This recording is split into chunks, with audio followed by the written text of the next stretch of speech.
Welcome to my YouTube channel. हमारे YouTube channel में आप सभी भाइयों का स्वागत है। आज हम एनसीईआरटी का जो है एडिटोरियल टेस्ट 3 चला रहे हैं, इसका सेट 3 आज देखने जा रहे हैं। ये देखिए हमारा सेट 3 है। सेट 3 में एक एक करके प्रश्नों को हल करेंगे। थोड़ा सा वीडियो लंबा जरूर हो जाए, लेकिन इसका प्लेलिस्ट भी बना हुआ है, आप लोग जाते वहाँ से पूरा वीडियो देख सकते हैं। हमारा फर्स्ट क्वेश्चन है, औपनिवेशिक शासन में अंग्रेजों द्वारा दंगल काटने के क्या कारण थे। औपनिवेशिक काल जब चल रहा था हमारा, तो अंग्रेज द्वारा दंगल काटा जा रहा था, इसका क्या रीजन था। तो पहला स्टेटमेंट आपका था शाही नौकर सेना हेतु लकड़ी की आपूर्ति के लिए, बिल्कुल ये थी। रेल लाइन के प्रसार के लिए, रेल लाइन का प्रसार हो रहा था जिसके लिए लकड़ी काटा जा रहा था, ये भी सही है। व्यावसायिक कृषि बाजारों के प्रसार के लिए, तो ये भी सही है। इस तरह से हमारा जो सही आंसर होगा ऑप्शन नंबर डी हो जाएगा। आइए, भारतीय वन सेवा की स्थापना किस वर्ष हुई। तो 1863 में हुई थी। नेक्स्ट में इंपीरियल फॉरेस्ट रिसर्च इंस्टीट्यूट के संबंध में निम्नलिखित तथ्यों पर विचार करें तथा सत्य तथ्य क्या है। तो इसकी स्थापना 1905 में देहरादून में हुई। ठीक है, इसकी स्थापना 1905 में देहरादून में हुई। ये स्टेटमेंट गलत है, 1906 में हुआ था। ठीक है, यहाँ जिस पद्धति से शिक्षा दी जाती है उसे वैज्ञानिक वानिकी कहा जाता है, तो ये सही है। स्टेटमेंट 2 सही है, तो आंसर बी। नेक्स्ट क्वेश्चन चलते हैं। वन अधिनियम 1878 के संबंध में निम्नलिखित तथ्यों पर विचार करें तथा सत्य तथ्य यहाँ चाह रहा है, सत्य तथ्य कौन है। तो आइए, दंगल तो 3 श्रेणियों में विभाजित किया गया, आरक्षित, सुरक्षित एवं ग्रामीण। ये बात सही है। सबसे अच्छे जंगलों तो आरक्षित वन कहा जाता, ये सही है। गाँव वाले केवल सूखी लकड़ी एवं विशेष प्रकार की औषधि ही इन जंगलों से ले जा सकते हैं, तो नहीं, गाँव वाले कोई भी लकड़ी यहाँ से ले नहीं जा सकते हैं। ठीक है, क्योंकि वो आरक्षित क्षेत्र है पूरी तरह से, इसलिए हमारा सही आंसर ए हो जाएगा। नेक्स्ट में एक तरफ धूमकेतु है और एक तरफ जो है आपका मिलान करना है, मतलब ये है आपका देश का नाम है। तो चलिए मिलान करते हैं। लादीन जहाँ की धूमकेतु है, तो दक्षिण पूर्व एशिया का। मिल्पा जो है ये है मध्य अमेरिका था, मिल्पा। चितमेन अफ्रीका का है और चिन्ना श्रीलंका की है। तो इस तरह से हमारा ऑप्शन DCBA यानी कि ऑप्शन नंबर सी हो जाता है हमारा करेक्ट आंसर। आइए नेक्स्ट क्वेश्चन।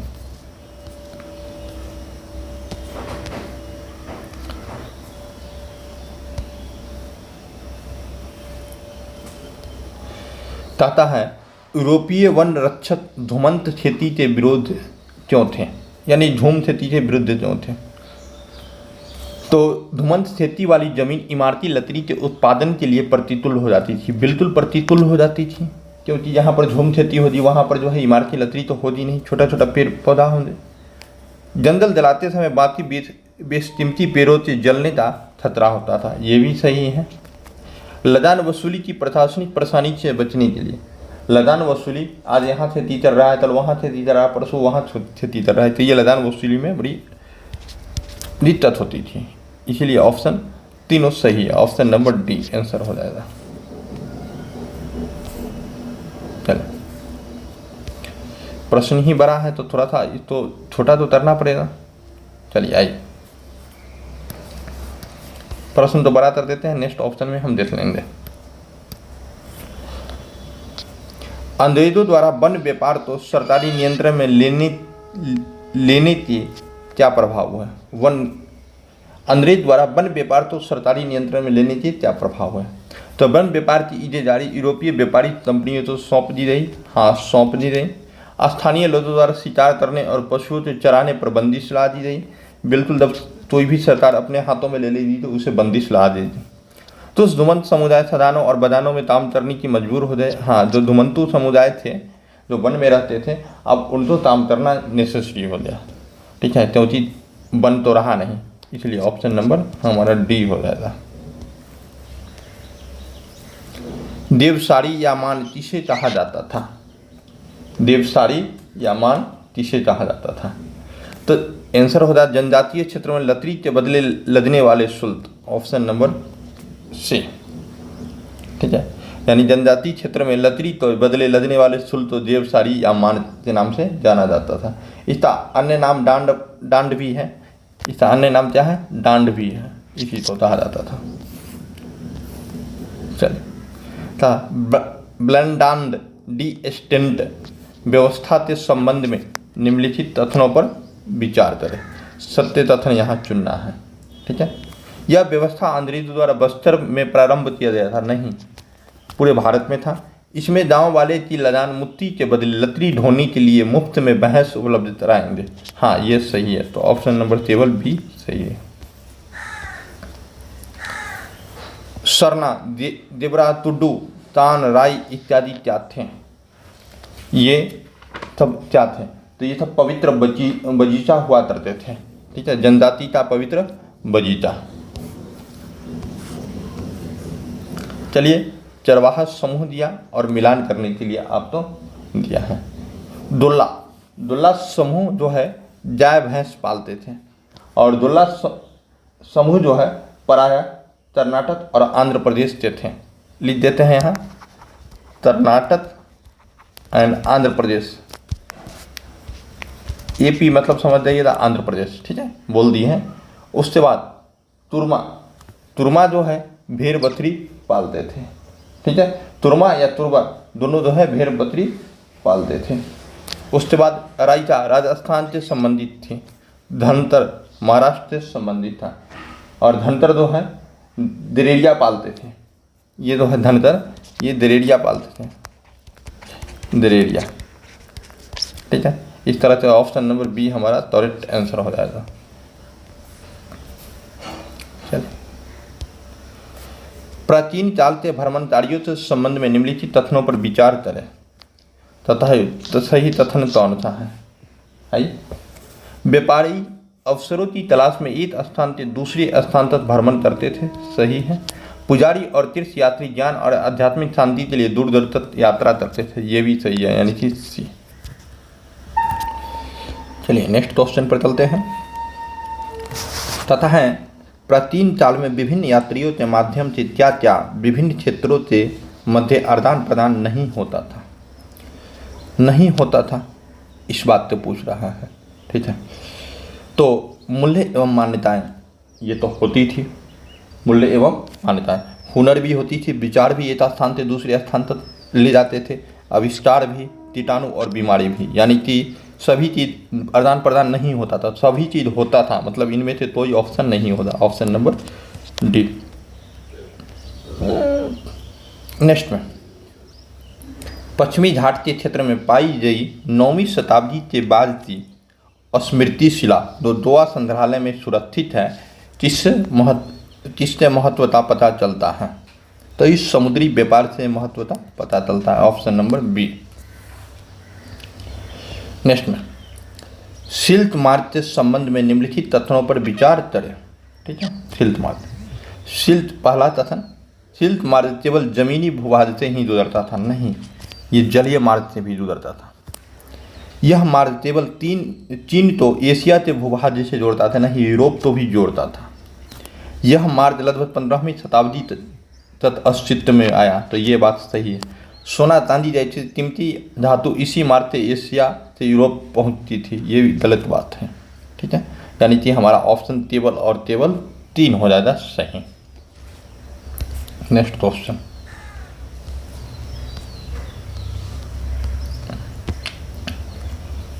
चीन की एक गुफा पेंटिंग में सिल्क मार्ग को दर्शाया गया है। उस गुफा का क्रमांक कितना है?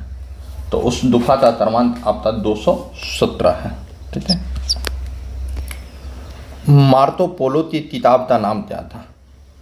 तो उसके किताब का नाम था मुथ ऑफ बुत ऑफ मार्बल्स, ठीक है। मार्तो पोलो थे मध्यकालीन यात्रियों का राजकुमार भी कहा जाता था। मार्तो पोलो तो मध्यकालीन यात्री का राजकुमार, यात्री का राजकुमार। आप एक क्वेश्चन का जवाब हम तो दीजिएगा, यात्रियों का राजकुमार किसे कहा जाता था? यात्रियों का राजकुमार, राजकुमार दोनों क्वेश्चन अलग अलग है। वो मध्यकालीन यात्रियों का राजकुमार और यात्रियों का राजकुमार, आप हमें कमेंट बॉक्स में रिप्लाई दीजिएगा, ठीक है। स्पैधधत्ती क्या है? स्पैधधत्ती क्या है? तो एक प्रकार की खाद्य सामग्री है, ऑप्शन नंबर बी। 19 नंबर, निम्न कथनों पर विचार करें। आलू, सोया, मूंगफली का उद्भव भारत में हुआ? नहीं, तो उसका पुर्तगाली में हुआ, ठीक है, भारत में नहीं हुआ।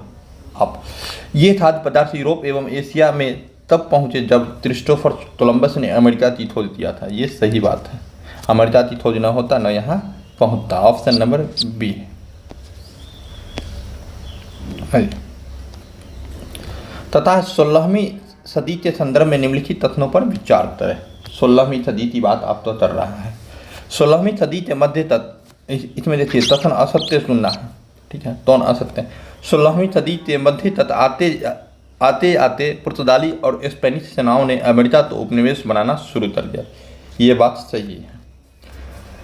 यूरोपीय सेनाओं ने पुर्तगाल एवं स्पेनिश अपनी सैन्य ताकत के बल पर अमेरिका के विभिन्न क्षेत्रों को जीता नहीं, सैन्य ताकत के बल पर नहीं जीता था। यही गलत कथन है आपका, ठीक है। उन्होंने कूटनीति अपना लिया था। रेबी प्रभावित, प्लेग प्रभावित तुत्तों तो छोड़ देते थे, पूरा फैल जाता था जिस, और उस कमजोर करते तब जीतते थे, यानी कि कूटनीति तरीके थे। इस समय अमेरिका वासियों में चेतक से लड़ने के लिए रोज प्रतिरोधी क्षमता विस्तृत होती थी, नहीं होती थी, जिसका फायदा जो है स्पेनिश लोगों ने उठाया। यानी कि ऑप्शन नंबर आपका 2 और 3 हो जाएगा गलत, तो सी नंबर।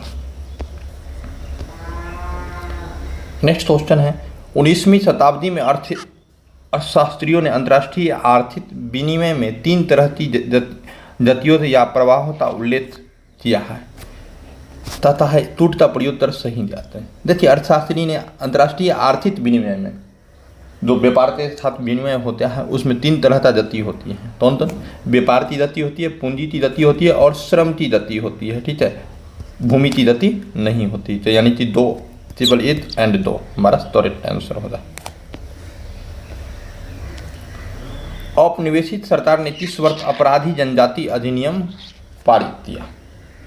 यानी अपराधी जो है, अपराधी जनजाति अपराधी अधिनियम का मतलब ये होता है कोई भी जनजाति इधर उधर घूम रहे हैं तो उस पर जो है वो अपराधी है, वो एक जगह रहे, और नहीं तो उसे अपराधी घोषित करके उसे जेल में डाल दिया जाएगा। तो ये किया था 1871 में। चल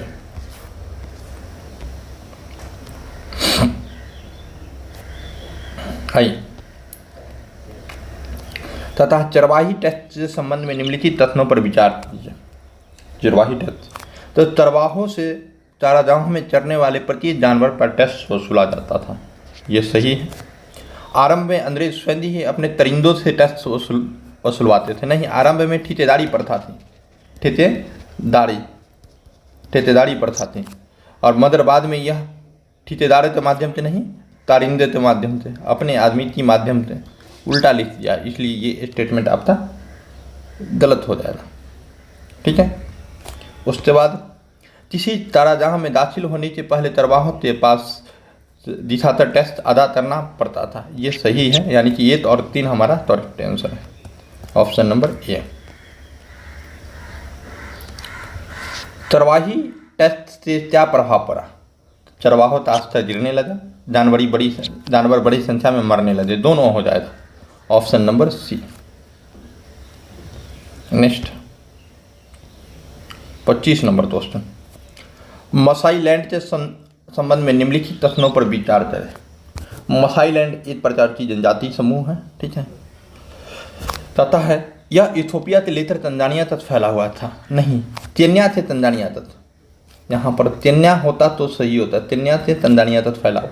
औपनिवेशिक ताकतों ने मसाई लैंड का विभाजन कर दिया, बिल्कुल सही है। तो केवल 2 कथन सही हैं। नेक्स्ट में औपनिवेशिक शासन तथा मसाई के संबंध में निम्नलिखित कथनों पर विचार करें। देखिए, औपनिवेशिक सत्ता के हस्तक्षेप के कारण वरिष्ठ जनों और योद्धाओं की परंपरागत उम्र आधारित संस्था पूरी तरह समाप्त हो गई। पूरी तरह समाप्त नहीं हो रही, कमजोर हो गई। क्या हो गया? कमजोर हो गई, समाप्त पूरी तरह नहीं होता। अमीर और गरीब चरवाहों के बीच भेदभाव बढ़ गया, ये बात सही है। तो ऑप्शन नंबर टेबल और टेबल 2 होता है। चलिए नेक्स्ट क्वेश्चन चलते हैं। राष्ट्रवाद की पहली स्पष्ट अभिव्यक्ति फ्रांस की क्रांति तो क्यों माना जाता है? ठीक है, तथा है प्रभु सत्ता राजतंत्र से निकलकर फ्रांसीसी नागरिकों के समूह में स्थानांतरित हो गई। तो ये जो है बिल्कुल हो गई थी। ठीक है, उसके बाद सामूहिक पहचान की भावना विकसित होने के कारण, ये भी सही है। नए फ्रांसीसी झंडे के कारण जिसने पुराने राष्ट्रध्वज की जगह ली, तो ये भी सही है। यानी कि हमारा ऑप्शन नंबर डी सही है। ये 2 3। नेक्स्ट में चलते हैं। क्या है? देखिए, नेपोलियन संहिता से प्रश्न पूछ लिया जाए। नेपोलियन के नागरिक संहिता में निम्न प्रावधान थे। नेपोलियन के नागरिक संहिता में क्या प्रावधान थे, इसके बारे में पूछ लिया। जन्म पर आधारित विशेषाधिकार समाप्त कर दिया, बिल्कुल कर दिया गया था। कानून के समक्ष बराबरी और संपत्ति के अधिकार तो सुरक्षित बनाया, ये भी सही है। इस संहिता तो फ्रांसीसी नियंत्रण के अधीन क्षेत्रों में भी लागू किया जाए, ये भी सही है। यानी कि आप तो डी आंसर हो जाएगा। तथा हैब्सबर्ग साम्राज्य के संबंध में निम्नलिखित तथ्यों पर विचार करें। कथन सत्य है। ठीक है, तो ये देखिए, यह बहुभाषी तथा बहुनस्ली साम्राज्य था, ये सही है। यह साम्राज्य ऑस्ट्रिया तथा हंगरी पर शासन करता था, ये भी सही है। यानी कि ऑप्शन नंबर सी हमारा करेक्ट आंसर है। एली क्या है? तो तपरा मैपने का एक पैमाना है, ऑप्शन नंबर बी। 1815 के बाद यूरोप में पुनः स्थापित रूढ़िवादी व्यवस्था की निम्नलिखित विशेषता थी। पुनः स्थापित रूढ़िवादी व्यवस्था की जो विशेषता थी क्या थी? और राजतंत्र था ही, चर्च था ही, सामाजिक ऊंच नीच को बनाए रखना ये भी था, निजी संपत्ति तो राज्य के अधीन लाना ये नहीं था। यानी कि 1 2 3 ऑप्शन नंबर ए।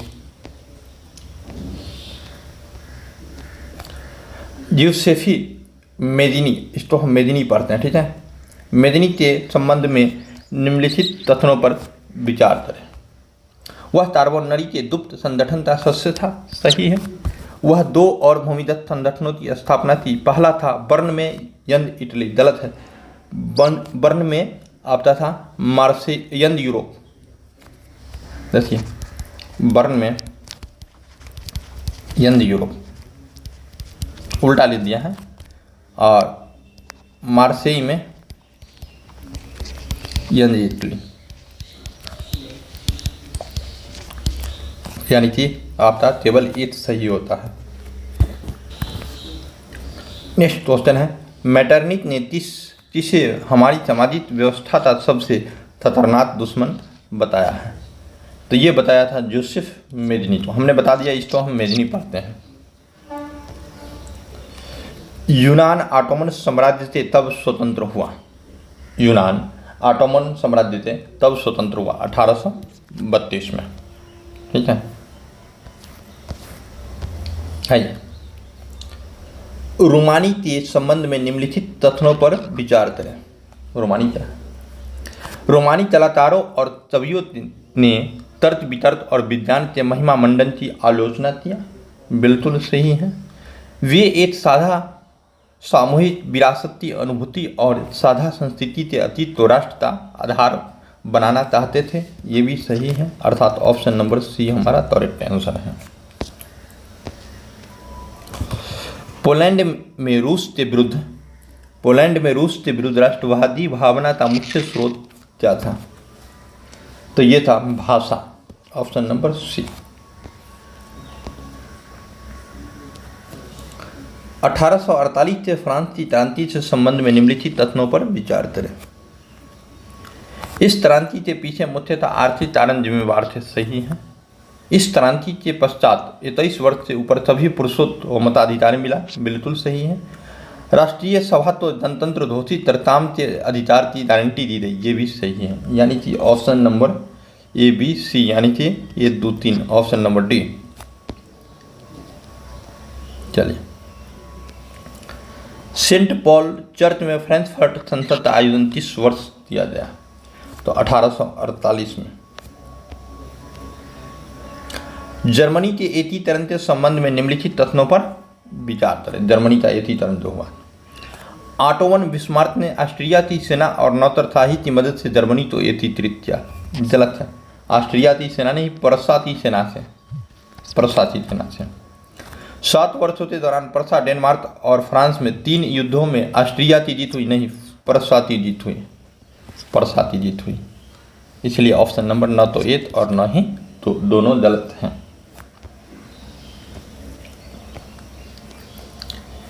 इटली के एकीकरण के संबंध में सत्य कथन का चयन करें।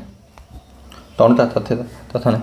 जोसेफ मेदिनी ने क्रांतिकारी आंदोलन के द्वारा इटली को गणराज्य बनाने का प्रयास किया, ये बिल्कुल सही है।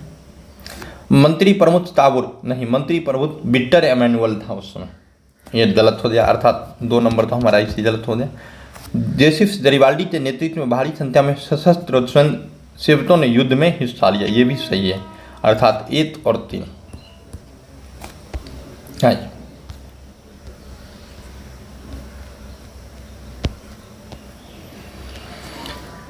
आयरलैंड तो ब्रिटेन में तब सम्मिलित किया गया, तो 1801 में, ऑप्शन नंबर डी। चलिए नेक्स्ट क्वेश्चन। प्रथम विश्व युद्ध ने भारतीय समाज पर क्या प्रभाव डाला? तो करों में वृद्धि की गई, सही है। खाद्य पदार्थों की भारी अभाव पैदा हो जाए, ये भी सही है। सिपाहियों तो जबरदस्त भर्ती किया जाए, ये भी सही है। यानी कि ऑप्शन नंबर डी हमारा करेक्ट आंसर हो जाएगा। चलिए, तथा रॉलेट एक्ट के संबंध में असत्य कथन का चयन करें। देखिए, जब इस तरह का क्वेश्चन आता है तो समय बचाने के लिए हम डायरेक्ट आपको आंसर बता देते हैं, आप लोग सभी पढ़ लीजिएगा। तो ऑप्शन नंबर ए हमारा जो है असत्य हो जाता। तथा भारतीय सदस्यों के भारी विरोध के बावजूद इस कानून को ब्रिटिश संसद ने बहुत जल्दीबाजी में पारित कर दिया। तो ब्रिटिश संसद ने पारित नहीं किया था इसको जिसने पारित किया था? लेजिस्लेटिव काउंसिल ने। तो यहीं पर ये दरबार है, यहाँ पर लेजिस्लेटिव काउंसिल हो जाता, ठीक है। 1919 में खिलाफत समिति का गठन कहाँ किया गया? 1919 में खिलाफत समिति का गठन बंबई में किया गया। महात्मा गांधी की पुस्तक हिंद स्वराज्य किस वर्ष लिखी गई? तो 1909 में ही लिखा गया था। आइए, असहयोग आंदोलन के संचालन के संबंध में निम्नलिखित कथनों पर विचार करें तथा सत्य कथन। आंदोलन की शुरुआत शहरी माध्यम वर्ग ने किया था, तो ये बिल्कुल सही है। तभी पार्टी ने परिषद चुनाव का बहिष्कार किया, नहीं तो उस पार्टी ने ये भी दिया, समर्थन भी दिया। भारतीय खादी कपड़ों के महंगे होने के कारण गरीबों द्वारा विदेशी कपड़ों का बहिष्कार लंबे समय तक नहीं किया गया, ये भी सही है आपका। तो 1 और 3 हमारा करेक्ट आंसर होता है। चलिए, अवध किसान सभा की गठन से संबंधित निम्नलिखित कथनों पर विचार करें। इसका गठन अक्टूबर 1920 में हुआ था, बिल्कुल हुआ था। जवाहरलाल नेहरू, बाबा रामचंद्र एवं कुछ अन्य लोगों के नेतृत्व में इसका गठन हुआ, बिल्कुल हुआ। असहयोग आंदोलन के समय अंग्रेज नेताओं ने अवध किसान संदर्भ तो इस आंदोलन में शामिल करने का प्रयास किया, बिल्कुल किया। यानी कि 1 2 3 हमारा ऑप्शन हो जाएगा 1 2 3, ऑप्शन नंबर डी। तथा डुडेम विद्रोह के संबंध में निम्नलिखित कथनों पर विचार कीजिए। यह कर्नाटक के डुडेम पहाड़ी, कर्नाटक में डुडेम पहाड़ी नहीं है बल्कि आंध्र प्रदेश में डुडेम पहाड़ी है, ठीक है। तो पहला तो गलत हो जाए। यह एक प्रकार का गुरिल्ला आंदोलन था जिसका नेतृत्व अल्लूरी सीताराम राजू ने किया, बिल्कुल सही है। राजू महात्मा गांधी के महानता से जुड़ जाते थे, ये भी सही है। यानी कि 2 और 3। आइए, फिर बड़ा है, लेकिन बहुत असत्य तथ्यता पहचान करनी। स्वराज्य पार्टी के संबंध में असत्य तथ्यता पहचान करें। ऐसा तो क्वेश्चन रहेगा तो हमने बताया है कि ऑप्शन आप तो हम बता देंगे।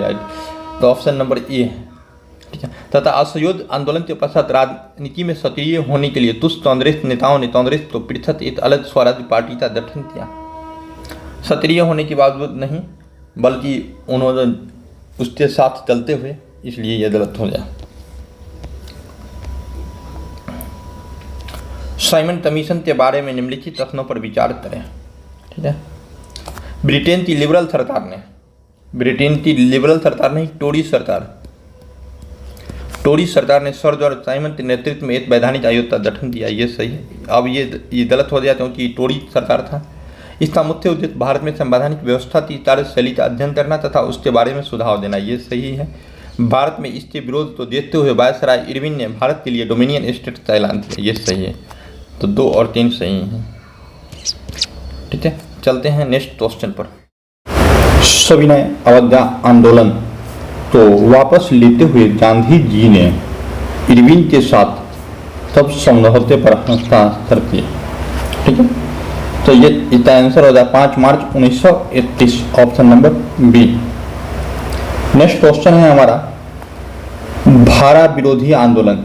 देखिए एक प्रकार की आंदोलन है, भारत के विरोध में चलाया गया आंदोलन, भारा विरोधी आंदोलन के बारे में निम्नलिखित तथ्यों पर विचार करें। अब विचार क्या करना है, अब इधर थोड़ा सा देख लीजिए, गलत कथन चुनना है, ये चाहिए तथा है सत्य कथन कौन सा होगा, ठीक है। आइए,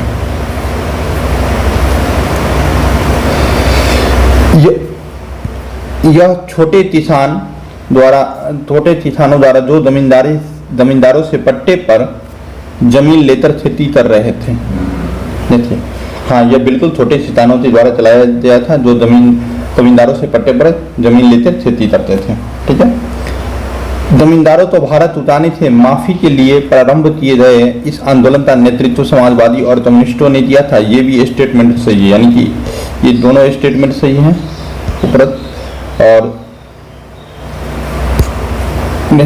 कांग्रेस ने खुलकर भारा विरोधी आंदोलन का समर्थन किया था। नहीं, ऐसा भारा विरोधी आंदोलन का समर्थन नहीं किया था क्योंकि उसको डर था गरीब और अमीर किसान में भेदभाव हो जाएगा, इस कारण से नहीं किए थे। यानी कि हमारा करेक्ट आंसर हो जाएगा 1 और 2, ऑप्शन नंबर ए।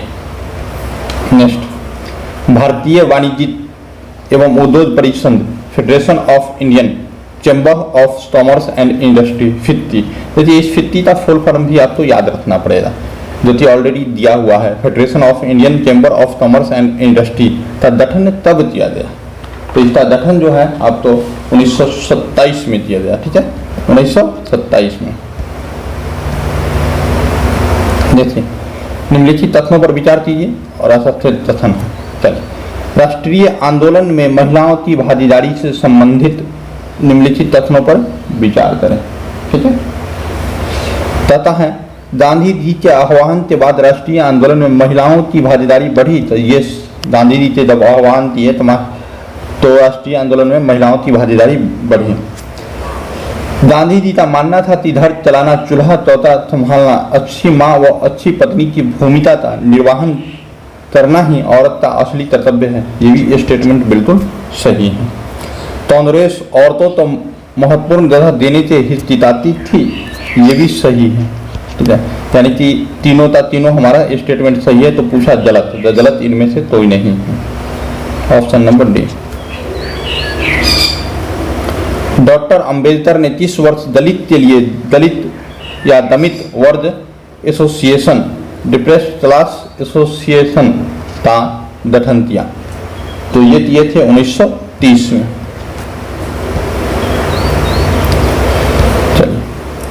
सन्यासिनी रूपी भारत माता की विख्यात छवि तो सर्वप्रथम किसने चित्रित किया?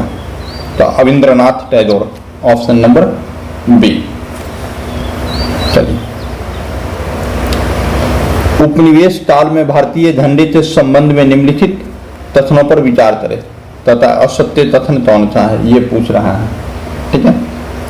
तो बंगाल में स्वदेशी आंदोलन के दौरान तिरंगा झंडा में हरा, पीला और लाल रंग थे। तो ये बिल्कुल सही है। 1923 तक गांधी जी ने भी स्वराज्य का झंडा तैयार कर लिया था। यह भी तिरंगा सफेद, हरा और लाल था। बिल्कुल सही है, अर्थात असत्य पूछा है लेकिन दोनों सत्य हो जाए तो हमारा आंसर हो जाए डी। इनमें से कोई नहीं, एक और दो, ना ही एक और ना दो। आइए, भारत छोड़ो आंदोलन का प्रस्ताव किस बैठक में पारित हुआ? तो वर्धा अधिवेशन में पारित हुआ था 14 जुलाई 1942। तो 14 जुलाई 1942 तो पारित हुआ था। ठीक है, नेक्स्ट में इक्विजिशन क्या थी? ठीक है, इक्विजिशन क्या थी? एक रोमन कैथोलिक संस्था थी। ये क्या करता था?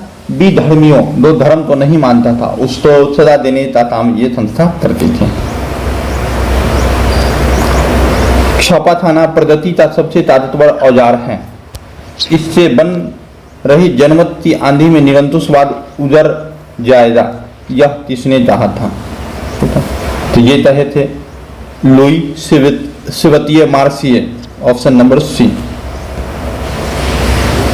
तथा तालानुक्रम का निर्धारण तय, जैसे प्रेस का अलग अलग ताल दिया गया है उसका निर्धारण करना है। सबसे पहले तो सबसे पहले प्रेस का निर्माण धातु से होने लगा, ये पहला स्टेटमेंट फर्स्ट नंबर पर आएगा। बेलनाकार प्रेस का आविष्कार हुआ, फिर बेलनाकार प्रेस का आविष्कार हुआ, ऑफसेट प्रेस का निर्माण हुआ, उसके बाद offset of the electric print आ गया। यानी कि ये 2, 3, 4 नॉर्मली हमारा आंसर जो हो जाएगा ऑप्शन नंबर ए हो जाएगा। तुलसीदास की 16वीं सदी की किताब रामचरितमानस का पहला मुद्रित संस्करण किस वर्ष प्रकाशित हुआ? तो 1810 में प्रकाशित हुआ था। स्त्री धर्म विचार नामक पुस्तक किसने लिखी थी? स्त्री धर्म विचार नामक पुस्तक किसने लिखी थी? तो राम चड्ढा ने। चलिए नेक्स्ट क्वेश्चन चलते हैं। मेसोपोटामिया के लेखन कला के संबंध में निम्नलिखित कथनों पर विचार करें। मेसोपोटामियाई लोग मिट्टी के पट्टिकाओं पर लिखते थे, ये बिल्कुल सही है। उनकी अतादी भाषा का स्थान किलातार सुमेरियन भाषा ने ले लिया, गलत बात है। किलातार सुमेरियन भाषा था, किलातार यहाँ होता, किलातार सुमेरियन भाषा का स्थान अतादी भाषा ने ले लिया, तब ये सही होता, तब ये सही होता। अर्थात ये स्टेटमेंट हमारा गलत है। किलातार चिन्ह अंग्रेजी भाषा से स्वर नहीं, अंग्रेजी भाषा तो कोई स्वर और कोई व्यंजन की बात नहीं थी, ये उनकी पारंपरिक भाषा थी, अर्थात ये भी हमारा गलत हो जाता है। यानी कि ऑप्शन हमारा सिर्फ और सिर्फ सी नंबर हो जाता है।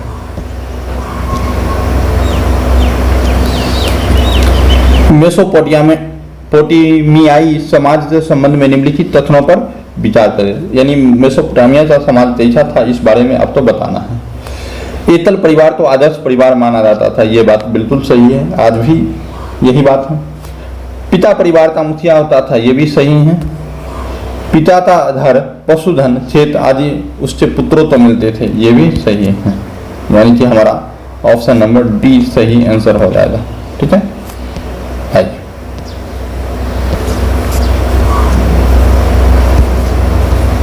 नेक्स्ट क्वेश्चन पर हम चलते हैं। मेसोपोटामिया के नगर नियोजन के संबंध में निम्नलिखित कथनों पर विचार करें। अब देखिए, मेसोपोटामिया में नगर नियोजन पद्धति सुदृढ़ थी, तो मेसोपोटामिया में सुदृढ़ नहीं थी। यहाँ पर जो है ना अभाव था नगर नियोजन का। मोहनजोदड़ो की तरह जल निकासी के लिए जल निकासी की व्यवस्था की गई थी, नहीं, मोहनजोदड़ो की तरह जल निकासी की कोई भी व्यवस्था नहीं थी, ये भी गलत है। कमरों के अंदर रोशनी खिड़की से नहीं बल्कि आंगन में खुले दरवाजे से आती थी, ये सही है आपका। यानी कि ऑप्शन मात्र 3 सही है, ऑप्शन नंबर सी। रोमन साम्राज्य के बारे में निम्नलिखित कथनों पर विचार करें। एकल परिवार का प्रकलन था, बिल्कुल सही था। पिता की संपत्ति पर पुत्री का उत्तराधिकार था, हाँ, यहाँ पिता की संपत्ति पर पुत्री का अधिकार था, लेकिन मेसोपोटामिया में पुत्र का अधिकार था। पति पत्नी तो अलग दो वित्तीय हस्तियां मानी जाती थी, हाँ, ये भी सही है। अर्थात 1, 2, 3 हमारा करेक्ट आंसर है। जैसे यदि इसका PDF आप लोग चाहते हैं तो हमारे टेलीग्राम ANP इंफॉर्मेशन वर्ल्ड पर चले जाए, ANP इंफॉर्मेशन वर्ल्ड, तो इसका PDF जो है मिल जाएगा, या फिर आप हमें डिस्क्रिप्शन बॉक्स में जाते इस पर आप विजिट कर सकते हैं। चलिए चलते हैं क्वेश्चन की तरफ। रोमन साम्राज्य, रोमन अर्थव्यवस्था के बारे में निम्नलिखित तथ्यों पर विचार करें तथा सत्य कथन क्या है, यही है। चलते हैं। जैतून का तेल निर्यात होने वाली प्रमुख वस्तु थी, जैतून का तेल निर्यात होने वाले प्रमुख वस्तु थी। इटली की सोने और चांदी की खदानों में जल शक्ति से खुदाई की जाती थी, नहीं, जल शक्ति की खुदाई जो है इटली में नहीं स्पेन में किया जाता था, ठीक है, इटली में नहीं स्पेन में किया जाता था, तो ये हमारा गलत हो गया। उस समय तो सुगठित वाणिज्य और बैंकिंग व्यवस्था का संचालन होता था, यस होता था, यानी कि हमारा 1 और 3 सही हो जाएगा, ऑप्शन नंबर बी। आइए नेक्स्ट क्वेश्चन चलते हैं। रोमन साम्राज्य में दास प्रथा और श्रमिक पर नियंत्रण के संबंध में असत्य कथन का चयन करें, ठीक है। हम डायरेक्ट इसमें बता देते हैं टाइम लॉस न करते हुए। असत्य कथन क्या है? रोमन व्यवस्था में श्रम प्रबंधन पर बहुत अधिक ध्यान नहीं दिया गया, ये जो है बहुत अधिक ध्यान दिया गया था। रोमन साम्राज्य में श्रम प्रबंधन जो है बहुत बड़ी समस्या थी और इस पर ध्यान दिया गया था। मंडलों से संबंधित यास क्या था? यास क्या था ये पूछ रहा है आपसे, ठीक है। अब दोस्तों इसका आंसर हो जाएगा मंडोल जनजाति की परंपरागत प्रथाओं का संकलन, ऑप्शन नंबर सी। अमेरिकी गृह युद्ध के भारत पर क्या परिणाम है? तो भारतीय बुनकरों के सामने कच्चे माल की समस्या उत्पन्न हो गई, बिल्कुल। ब्रिटिश की निर्भरता भारतीय कृषि पर बढ़ गई, ये भी सही है आपका, यानी कि ऑप्शन नंबर हमारा 1 और 2 दोनों सही हैं। नेक्स्ट में गिरमिटिया मजदूर तो सबसे ज्यादा कहाँ भेजा जाता था? तो कैरेबियाई क्षेत्र में, कैरेबियन सागर वाले क्षेत्र में। 18वीं सदी के अंत के दशकों में ब्रिटेन की अर्थव्यवस्था के संदर्भ में निम्नलिखित तथ्यों पर विचार करें, ठीक है। तो इस पर विचार हम कर लेते हैं, ये सत्य कथन की पहचान करने के लिए बोल रहा है। इस समय ब्रिटेन में आबादी तेजी से बढ़ने पर भोजन की मांग तीव्रता से बढ़ी, यस सही है। उद्योग के विकास ने कृषि उत्पादों की मांग बढ़ा दी, बिल्कुल। ब्रिटिश सरकार ने बड़े भूस्वामियों के दबाव में मक्की के आयात पर पाबंदी मार्शल लॉ के तहत ला दी, नहीं मार्शल लॉ नहीं, मार्शल लॉ तो सजा देने के लिए होता है, टर्न लॉ के तहत ला दी थी, यानी कि 1 और 2 हमारा सही आंसर होगा।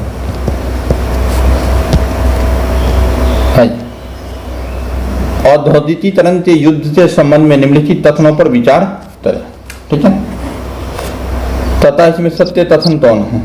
इंग्लैंड और यूरोप में फैक्ट्री की स्थापना के बाद ही अंतर्राष्ट्रीय बाजार के लिए बड़े पैमाने पर औद्योगिक उत्पादन होने लगा, तो ये गलत है, क्योंकि फैक्ट्री की स्थापना के बाद नहीं, पहले से ही, यहाँ पहले से ही अंतर्राष्ट्रीय बाजार के लिए बड़े पैमाने पर औद्योगिक उत्पादन होने लगा था, तो ये गलत है। इंग्लैंड और यूरोप में फैक्ट्री की स्थापना के बाद के चरण तो बहुत सारे इतिहासकारों ने आदि औद्योगिकीकरण का नाम दिया, तो ये भी गलत है। क्यों गलत है? ये फैक्ट्री के बाद की चरण के नहीं, फैक्ट्री स्थापना की बाद की चरण के नहीं, बल्कि पहले की चरण का नाम था औद्योगिकीकरण, तो ना तो ये नहीं 2। नेक्स्ट में चलते हैं। औद्योगिकीकरण के युग में यूरोप में गिल्ड क्या था, इसके बारे में आपसे पूछा, तो उत्पादकों का एक संगठन था, ऑप्शन नंबर ए। चलिए नेक्स्ट क्वेश्चन। निम्नलिखित कथनों पर विचार करें। कथन सत्य है, ठीक है।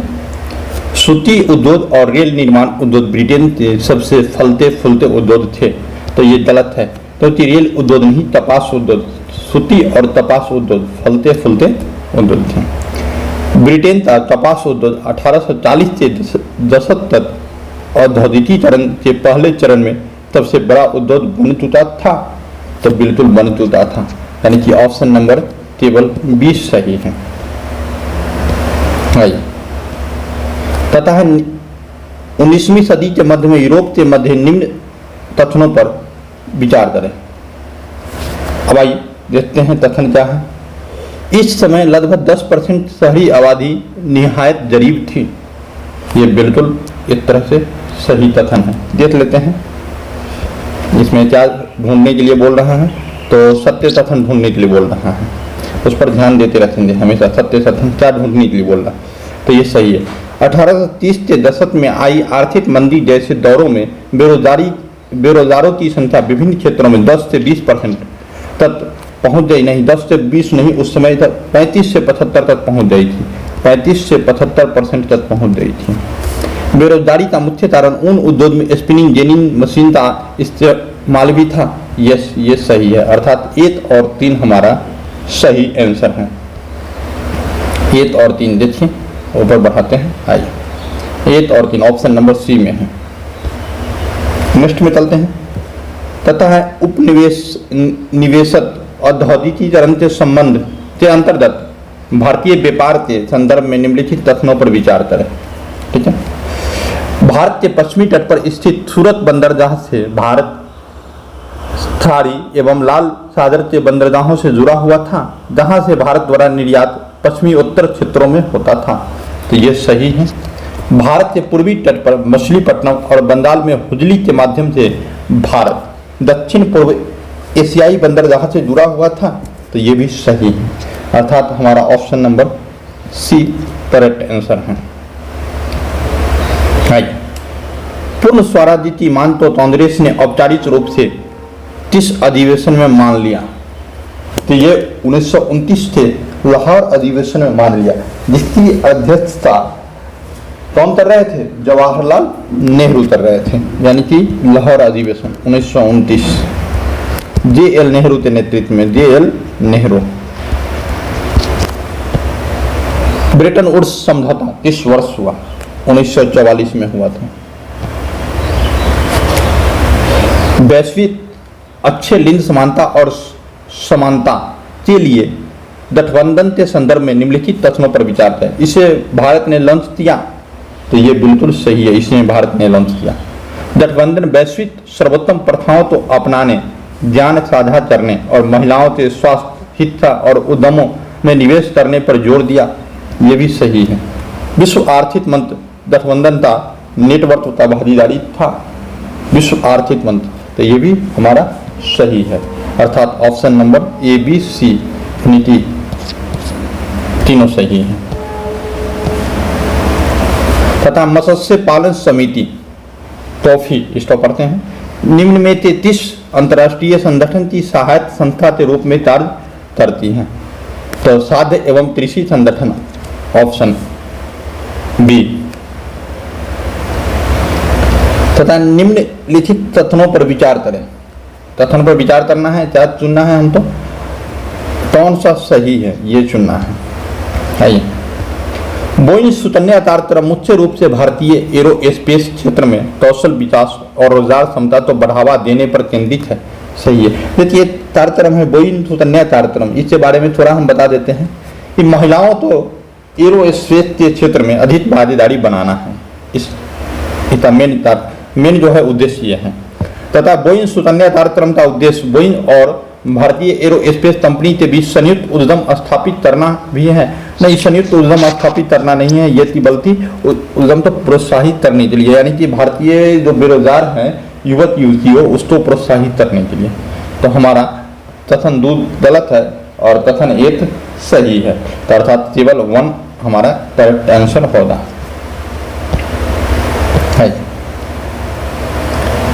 तथा है मंदिर वास्तुकला की नागर शैली के संदर्भ में निम्नलिखित कथनों पर विचार करें। और क्या पूछता है? कौन सा सही कथन है यहाँ? आप भी पढ़िएगा तो इसी तरह से पढ़िएगा ताकि आपको यह हो। तो नागर शैली के बारे में हम विशेष रूप से देखते हैं। स्तरों में उभरता हुआ घुमावदार शिखर यानी गर्भगृह नागर शैली तो अन्य भारतीय मंदिर स्थापत्य शैली से अलग करती है। तो ये बिल्कुल सही है। नादर मंदिरों पर आमतौर पर बड़े पैमाने पर भित्ति चित्र और पेंटिंग पाए जाते हैं। तो भित्ति चित्र और पेंटिंग नहीं पाए जाते हैं, अलंकृत मूर्ति पाई जाती हैं। ठीक है, तो यहाँ पर भित्ति चित्र नहीं, अलंकृत मूर्ति पाई जाती है। ठीक है, इस कारण से यह गलत हो गया। चालुक्य वंश के शासन के दौरान वास्तुकला की नादर शैली अपने चरम पर पहुंच गई। नहीं, ये गुप्त वंश, चालुक्य वंश नहीं, ये गुप्त वंश। ठीक है, गुप्त वंश हो जाएगा यहाँ। नादर शैली में दर्पगृह हमेशा सबके ऊंचे शीशर के नीचे स्थित होता था। सही है, 1 और 4 हमारा सही है, अर्थात ऑप्शन नंबर डी हमारा करेक्ट आंसर होगा। चंदता दमपारा वन्य जीव अभयारण्य के संबंध में निम्नलिखित में से कौन से कथन सही है? यह पूर्वी घाट के उत्तरी छोर पर स्थित है। तो बिल्कुल है, यह उड़ीसा में स्थित है। सबसे पहले तो ये आप जानिएगा, उड़ीसा के क्षुद्रा और कटक जिला में स्थित है। यह अभयारण्य ओलिव रिडले कछुआ के लिए प्रसिद्ध है। नहीं, ये ओलिव रिडले कछुआ के लिए प्रसिद्ध नहीं है। ठीक है, किसके लिए प्रसिद्ध है? आप तो हाथी के लिए, हिरण के लिए।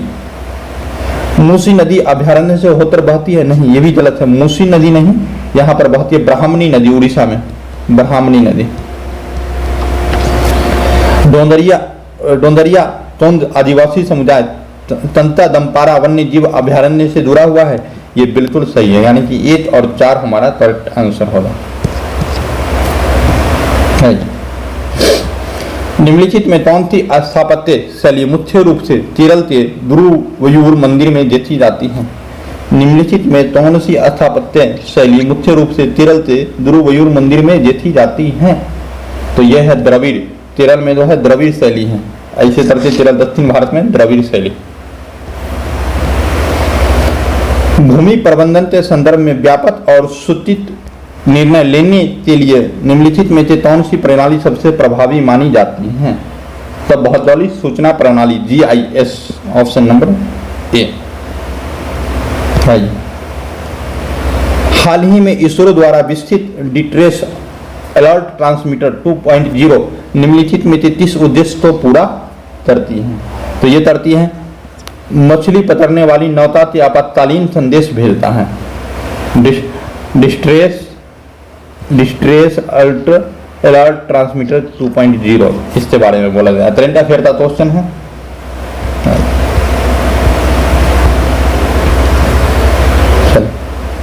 निम्नलिखित कथनों पर विचार करें। तथा है चौथी औद्योगिक क्रांति कृत्रिम बुद्धिमत्ता, रोबोटिक्स, इंटरनेट ऑफ थिंग और बड़े डेटा जैसे उन्नत प्रौद्योगिकी के एकीकरण के माध्यम से पारंपरिक उद्योगों का चल रहा परिवर्तन है। तो ये बिल्कुल सही है।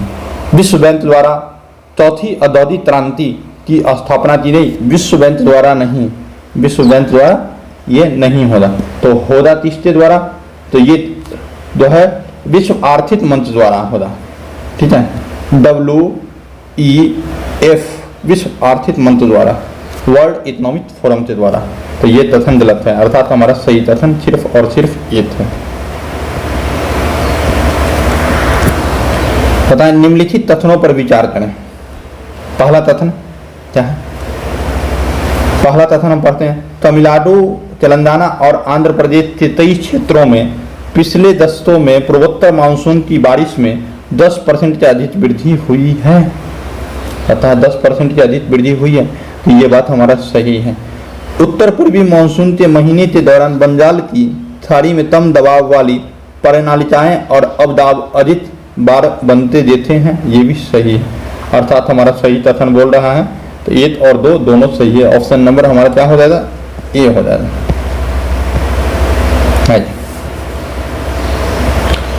अब देखिए, ये भी सही कथन चुनना है आपका। भारत और फ्रांस संबंधों के संदर्भ में निम्नलिखित में कौन सा कथन सही है?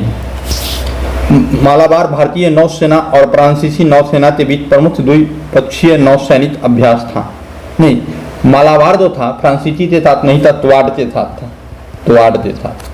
तो हमारा ये स्टेटमेंट गलत हो जाता है। ठीक है, वैश्विक स्तर पर सौर ऊर्जा के विकास और तैनाती को बढ़ावा देने के लिए 2015 में भारत और फ्रांस द्वारा संयुक्त रूप से अंतर्राष्ट्रीय सौर गठबंधन शुरू किया गया। ये सही है, जिसका मुख्यालय गुरुग्राम में है।